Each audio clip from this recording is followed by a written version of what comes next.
Good morning, everyone. Today we are going to talk about a photograph penned by Shirley Toulson. I remember the first time I read this poem was around 2018 or 19. Now, 2018 was the year when Shirley Toulson passed away. So, one of the first things that I came across when I googled about the poet was an obituary written by her daughter. And I thought to myself that history indeed is cyclical. In the poem, we find the speaker, a daughter herself, delves into an obituary of sorts, reminiscing about her dead mother and not so dead memories. And here was the poet's obituary, written by her daughter. Anyway, before we begin the poem, let me introduce you to the poet herself. So, Shirley Wilson was born on 20th May 1924 at Henley-on-Thames, and she died, as I told you before, in 2018, 23rd September. She was aged 94 at that time. Her notable words include Shadows in an Orchard, Circumcision's Not Such a Bad Thing After All, and this is the collection from which our poem, A Photograph, has been taken. The Fault, Dear Brutus, A Zodiac of Sonnets, The Drover's Roads of Wales, etc. There are many other books that she has written. She is primarily a travel writer and has written many travel guides on Old Britain. Now let us come to the poem itself. The cardboard shows me how it was when the two girl cousins went paddling, each one holding one of my mother's hands, and she, the big girl, some 12 years or so. All three stood still to smile through their hair at the uncle with the camera. A sweet face, my mother's, that was before I was born, and the sea, which appears to have changed less, washed their terribly transient feet. Some 20, 30 years later, she would laugh at the snapshot. See Betty and Dolly? She would say, and look how they dressed us for the beach. The sea holiday was her past. Mine is a laughter, both wry with the labored ease of loss. Now she has been dead nearly as many years as that girl lived, and of this circumstance there is nothing to say at all. It's silence, silences. Now, this poem basically, as we see, is about loss. A daughter thinks about, remembers her mother, and therefore memory and nostalgia plays a very big role in it. The very first thing that we come across, we are suddenly dropped inside one memory that the daughter has inherited. It is the memory of the mother when she was a little girl. And from there, we come to a shared space, shared memory, shared laughter. And then at the very end, we come to a point where only the daughter is left with all the memories, whether inherited or shared. In fact, the poem itself can be seen as a time travel. We begin at a point where the mother, she is 12 years old. And in the second stanza, we jump forward in time almost by 20 to 30 years when that little girl in the photograph has become a wife, a daughter in law, and a mother herself. And finally, when we come to the final stanza, we see that we have again jumped ahead in time.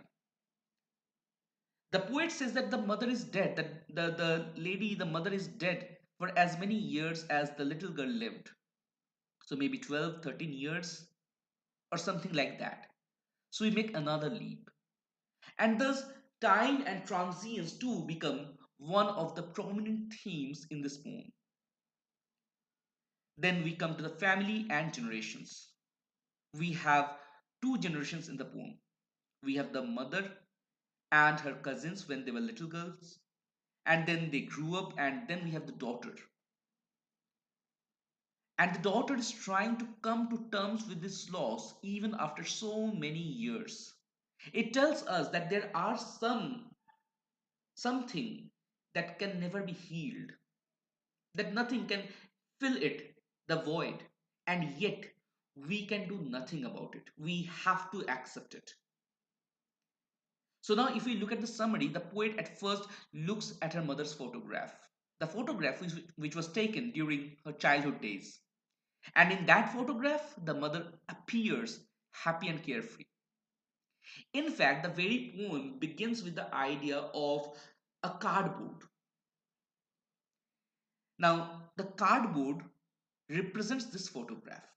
Many years later, the mother, she gets nostalgic and she takes up this cardboard up in her hands and she talks to her daughter about that memory. She becomes nostalgic thinking about those days to which she would never be able to go back to. And years later, the daughter herself feels sad and nostalgic as she remembers her mother's smile and realizes that she herself can never go back to that moment. She realizes that the loss is so terrible that it can never be expressed in words. If we talk about the tone of the poem, therefore, it is quite reflective in nature. The entirety of the poem happens in the head, in the mind of the daughter. She thinks about it, she imagines it, she lives in her mother's memory, and she lives in the shared space of both of their memories. She becomes nostalgic and sad. And at the end of the day, even though she knows, she realizes that this pain can never be eradicated, can never be removed, but she understands that whatever it is, she has to accept it. The poem, in that sense, is a lyric. It's an elegiac poem where one person laments the loss of a loved one, near and dear ones. Now let's move to the rhyme and structure. See, each and every poem comes with some sort of rhyme. Even, there are poems where there we find no rhymes at all. Blank verse, we say, free verse, we call them. In fact, this particular poem, we find that there is no specific rhyme scheme. Now, why is that? Because as we see that this poem is quite reflective in nature. The speaker, the poet, the speaker, the daughter, she thinks, she reflects. She goes into a deep meditative level where she tries to understand that epistemology of loss which John Berryman in his ball poem was speaking about. She's trying to understand this loss, trying to come to terms with it. It has been many years, the mother is dead, but she is still to accept it, and each and every day she is moving towards that acceptance. So, as she remembers her mother, as she remembers her laughter, the poem moves along with it, and therefore there is no definite rhyme scheme, and we don't even find a symmetrical stanza division. The first one, the oldest one, the memory that belonged to the mother herself, is the longest one. Then comes the shared space. 20 or 30 years after, the space that both the mother and the daughter shared together. And finally, we come to the absolutism of death, where the mother is dead and there is nothing to be said about it. No word can express that. It is inexplicable. So, naturally, the speaker does not waste many words on it. Therefore, it is the shortest one. At the same time, the structure is arranged as a time travel. The first one, we have a little girl and her cousins. The second one is 20 to 30 years ahead in time when that little girl has become a mother. And the last one, that mother is dead. And now the daughter, it's the daughter's world now. So let's see what this poem is all about. As we said, the poem begins with a cardboard. The cardboard represents a photograph which appears to be a gateway to the past. The poet describes a typical scene from a sea holiday. Little girls playing on the seashore, walking in shallow water, laughing together at the camera. Simple times, simpler joys. Further details let us know that the two girl cousins, Betty and Dolly, were holding the hands of the speaker's mother. She appears to be a big responsible girl of 12 years, or at least as big and responsible a girl can be at that age. The way that the speaker describes her mother's age is an indication of the fondness with which she recollects that sweet memory. The same fondness continues as the speaker goes on to describe her mother's face in the photograph. In that moment, frozen in time, her mother appears sweet, smiling with her two cousins at the uncle with the camera. We further get to know that this photo was clicked before the birth of the speaker. Well, it's quite obvious. The mother was a 12-year-old girl at that time herself. However, the significance is that this memory, the memory with which the poem opens, is not really the daughter's memory, but something that she inherited through her mother's stories. Her mother herself, a young girl at that time, was without a care in the world, something that would change quite soon. At this point, the speaker's gaze drifts away from the subjects in the photograph to the background. The sea she feels still is the same after so many years and realizes, perhaps with quiet resignation, how easily it had wiped away the footprints left behind.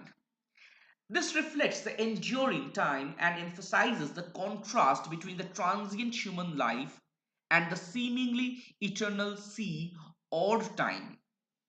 The next stanza, the second one, shifts the focus from the acquired memory to shared memory and laughter. The next stanza tells us of a memory that happened some 20 to 30 years after the photograph was taken. That little girl on the sea beach is now a mother herself. The carefree days are long gone, and yet the memory has lived on.